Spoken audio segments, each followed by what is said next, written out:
a united nation.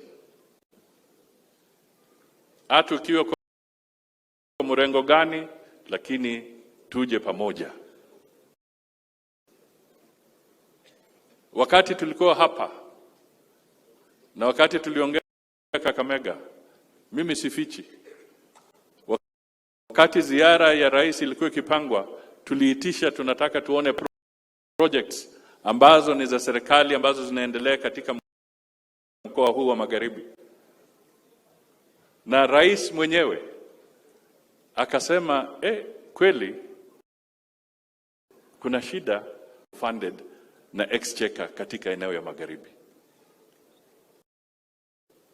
Ni jukumu letu, mimi, Ababu, Omotata, Governor Wanjala, tushikane, tubadilishe. Wakati tunatengeneza budget, tulete pesa nyingi katika eneo ya Magharibi ili tubadilishe huo mkondo, na sisi tusimame kitu kimoja. Kwa sababu kienda kwengine wamejihami.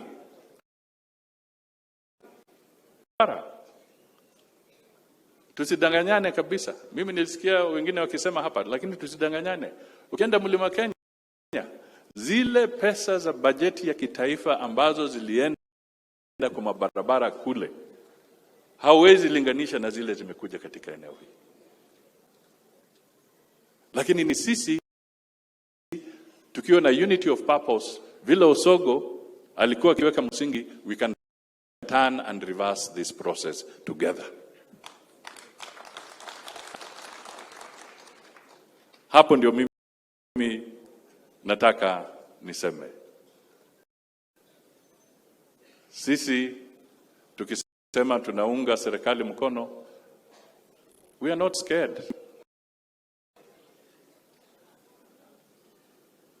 We are not scared. It's not about us being scared. Hiyo tuachane na hiyo. Kwa mambo, some of us went against that government and made a decision. And the government that we supported, the candidate we supported, is the one that is in power today. So it was a conscious decision.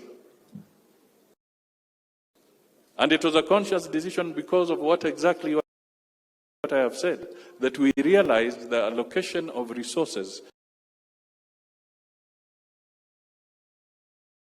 was heavily skewed against the people of Western Kenya, and there was no further justification in supporting Uhuru's agenda.